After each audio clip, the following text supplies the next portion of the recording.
Nama saya Koko, di mana saya mengendalikan Ekaria dari kecil, di mana usia saya pada saat 13 tahun pun saya sudah dilatih untuk memulai belajar masak.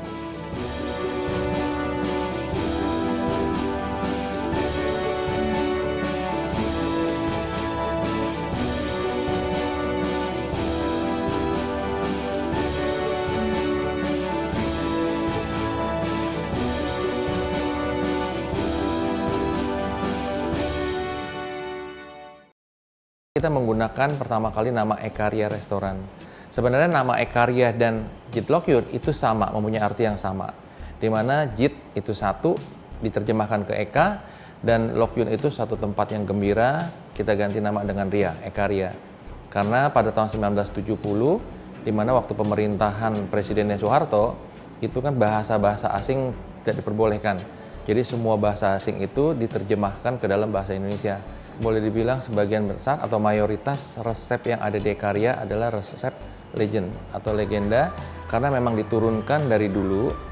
Cuman dalam perkembangan zaman, kita mengikuti perkembangan zaman, banyak menu yang kita sesuaikan. Makanya kalau dibilang Chinese food, tapi kita bisa bilang Chinese food kita itu adalah Chinese food yang peranakan. Karena banyak-banyak bumbu yang memang bisa disesuaikan atau bumbunya ada di sini, kita akan sesuaikan dengan lidah orang Indonesia.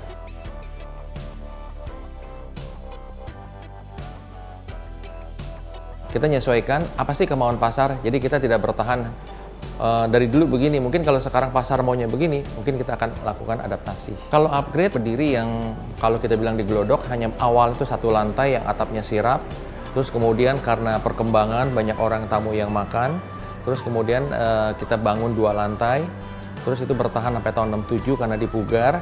Nah terus tahun 67 pun akhirnya tahun 70 kita buka, nah dibuka pun restoran Ekaria pada saat itu nggak terlalu besar di Landa Tevas itu besar misalnya kayak sekarang itu menjalankan suatu proses yang panjang loh, yang orang lihat hasilnya tapi prosesnya nggak dilihat kayak begitu. Tentu kita mengalami beberapa perkembangan lah, dan kita usahakan setiap beberapa tahun, misalnya 15 tahun atau 10 tahun kita lakukan renovasi seperti COVID kemarin, beberapa ruangan kita lakukan renovasi untuk biar tamu juga nggak jenuh kayak begitu. Kalau dari dulu itu pernikahan iya. Kalau sanggit itu kan baru populer belakangan ini. Malah kalau orang dulu, seingat saya tahun 70, mungkin tahun 80, itu kalau orang nikah, terutama orang Chinese, itu seseorang pasangan pengantin yang menikah, itu bisa 3 kali event. Biasanya pagi, itu dilakukan undangan prasmanan, yang diundang itu seluruh teman-temannya, saudara dan teman-temannya. Itu pakai gaun pengantin. Nanti malamnya itu dia pesta lagi pakai gaun malam. Pakai gaun malam tapi pestanya tuh mejaan. Ya kan? Kalau di Chinese itu dibilang ciato atau makan mejaan, itu hanya mengundang saudara-saudara dekat aja.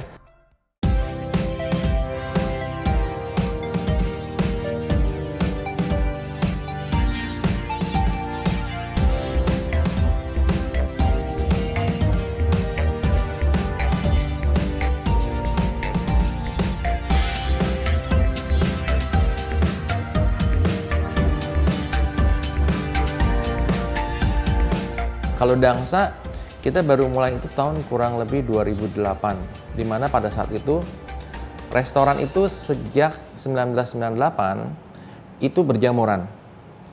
Kalau saya ngelihat, saya itu kayaknya dibibit secara nggak langsung. Pada saat masih kecil, mungkin umur 8 tahun, 9 tahun, pada saat itu di rumah, kadang-kadang orang tua saya atau papa saya terutama ngelihat kalau saya masak, atau saya diajak ke dapur, ngeliat-ngeliat terus di rumah saya mau masak. Terus saya minta bumbu ini, bumbu itu, segala macam dikasih. Saya masak, ya masak aja, habis itu saya buat bagiin. Artinya saya nggak pernah dilarang. Bahkan kalau pulang malam, papa saya pulang, mau makan nih, mau makan nasi goreng atau bami, masakin dong. Ya, secara nggak langsung mungkin kalau dulu kita nggak sadar, sekarang kita sadar sebenarnya saya lagi dibibit ya untuk hobi ke kuliner itu. Langsung masak, boleh masak? Nggak. Saya sama-sama karyawan duduk di lantai, beralasan kaleng doang, itu bersihin bulu ayam, bersihin bulu burung, motong ini, motong itu. Baru dari sana saya naik satu step, ya kan, nyiapin satu macam hidangan, makanan, bersihin sayur, segala macam. Nah, kemudian dari sana baru boleh saya memegang api. Dalam arti megang api itu dikirim ke bagian steam dulu. cara kenal bagian steam itu lagi mana sih.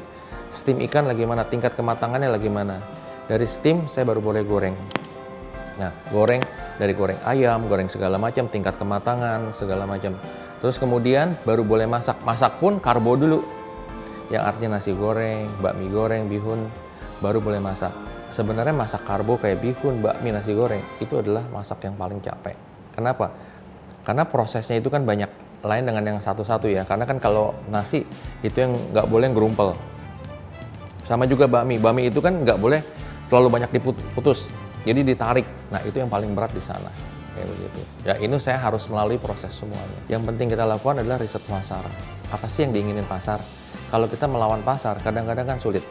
Kecuali kita udah terbentuk.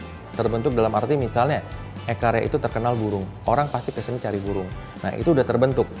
Tapi untuk masakan-masakan lain, ya saya lebih menyarankan apa sih yang diinginin pasar sebenarnya. Restoran Chinese food itu dibagi beberapa bagian.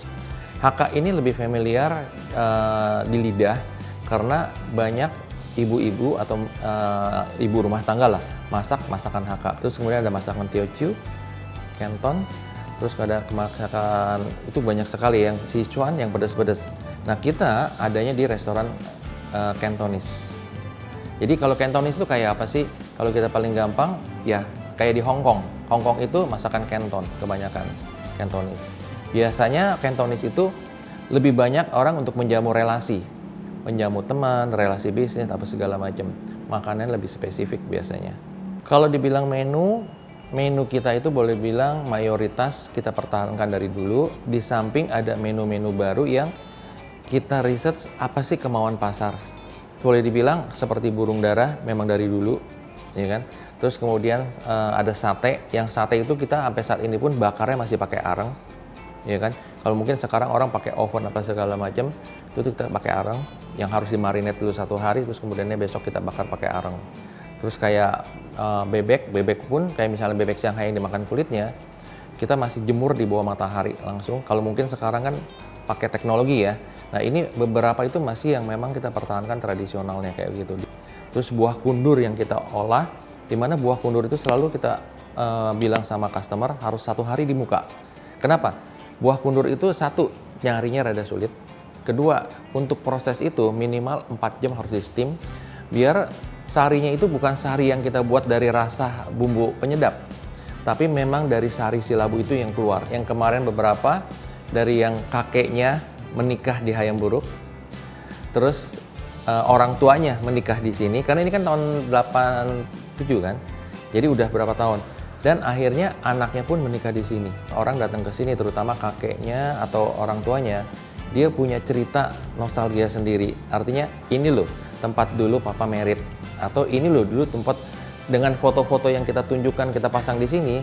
Kadang-kadang kalau sama kakeknya datang ke sini, kakeknya bercerita, dulu kakek merit di sini loh. Terus papa kamu di sini gedungnya. Kalau dulu kakek di Hayam Buruk atau apa. Ini jadi merupakan suatu nostalgia mereka ya, kalau datang ke sini mereka bisa bercerita.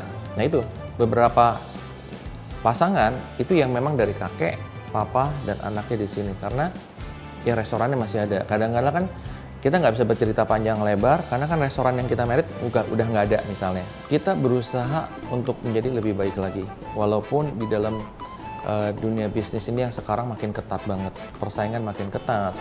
Terus kalau dibilang dunia bisnis sudah membaik belum?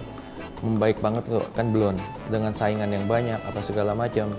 Cuman kita berusaha memberikan yang terbaik, baik dalam pelayanan, baik dalam makanan, ya kan. Kita mencoba apa sih yang diinginin customer, kita ingin membaca, kita ingin melestarikan.